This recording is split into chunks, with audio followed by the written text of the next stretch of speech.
warahmatullahi wabarakatuh. Hai guys, ketemu lagi bersama saya Ina dalam acara Diskusi Santuy, temukan solusi melalui diskusi. Nah, kali ini kita akan membahas sebuah perihal tentang sekolah heterogen. Di sebelah kanan saya ada Mbak Evi dan sebelah kiri saya ada Mbak Nela Farah. Di sini kita akan ngobrol-ngobrol santuy ini tentang sekolah heterogen di pondok pesantren. Gimana sih keputusan yang seharusnya mereka keluarkan yang baik untuk adanya sekolah heterogen di sini? Jadi gimana menurut Kak Nela Farah tentang sekolah heterogen di pondok pesantren? Jadi, jika sekolah heterogen yang berada di pondok pesantren dapat menghindari rasa suka sesama jenis dan tidak akan terjadi hal-hal yang tidak senonoh karena berada di lingkup pesantren, karena memiliki peraturan-peraturan yang tertentu yang dapat menghindari hal-hal yang tidak senonoh terjadi. Jadi di sini tuh Kak Nela Farah menyimpulkan bahwa di pondok pesantren itu pasti kalau gabung ya sekolahnya heterogen putra putri itu pasti menimbulkan rasa suka, tapi nggak terlalu kayak di sekolah luar karena dia di lingkup pesantren gitu, dan pasti pengawasannya terjaga daripada sekolah di luar gitu. Ya.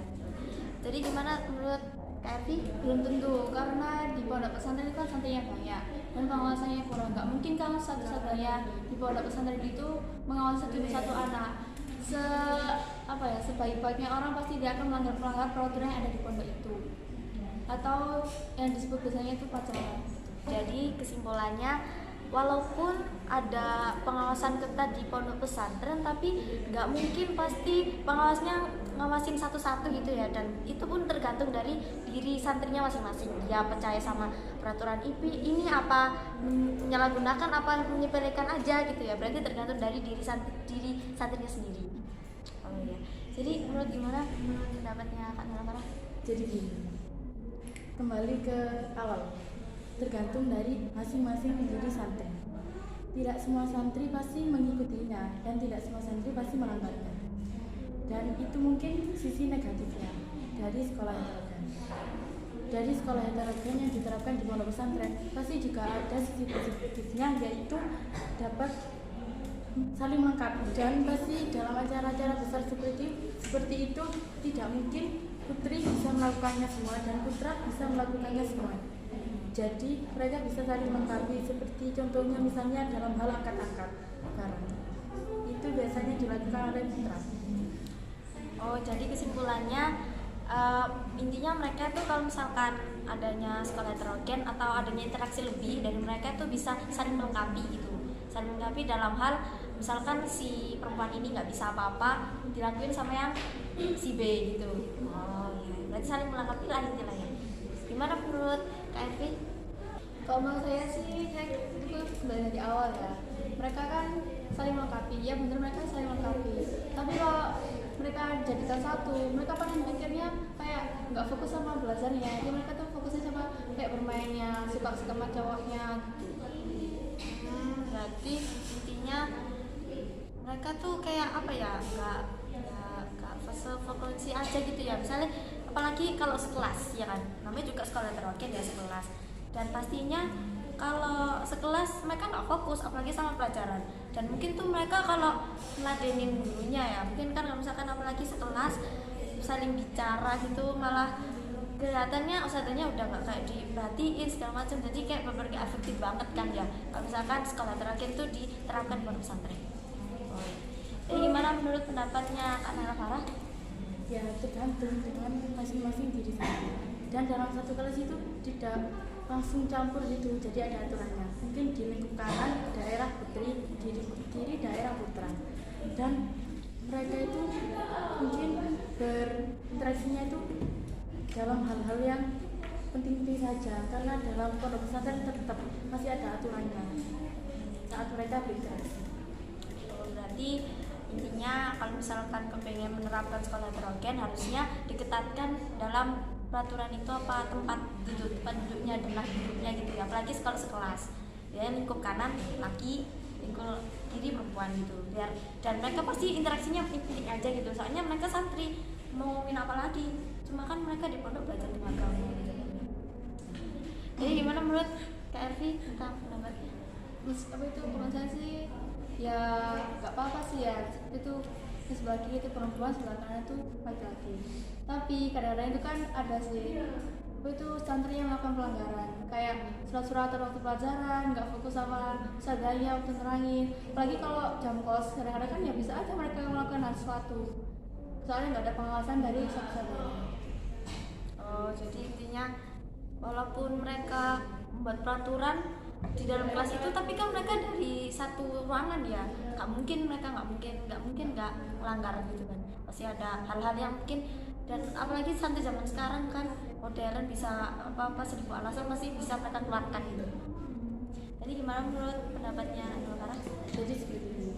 Mungkin ya memang seperti itu. Dimanapun pasti ada yang melanggar. Tidak mungkin semua orang itu mengikuti peraturan itu.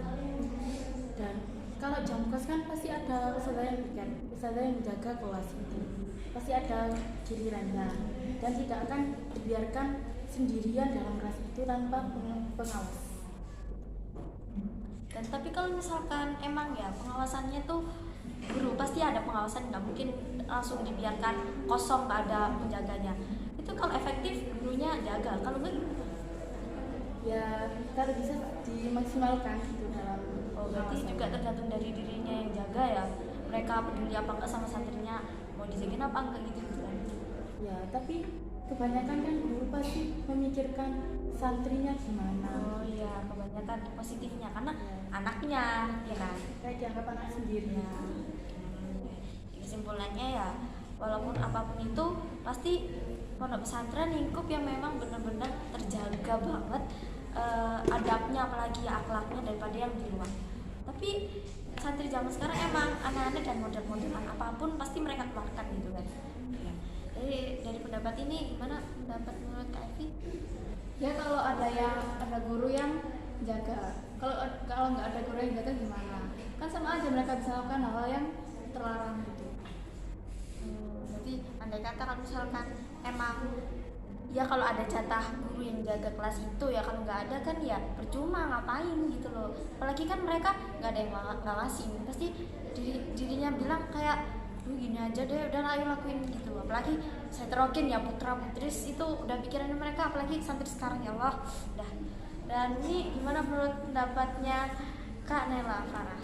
Jadi dalam satu kelas itu pasti ada yang satu anak atau beberapa anak yang memiliki jiwa kepemimpinan atau yang tegas kepribadiannya, dan mereka itu pasti tahu mana yang baik dan mana yang buruk. Terutama itu ketua kelas, pasti ada jiwa-jiwa seperti itu kan dalam diri ketua kelas. Sangat. Jadi mungkin ada yang melakukan hal-hal yang tidak gimana gitu, pasti ketua kelas itu tegas dan akan mencatat yang dilakukan santri itu, dan santri itu bisa saja dilaporkan kan, dan agar tidak mengulangi lagi santri.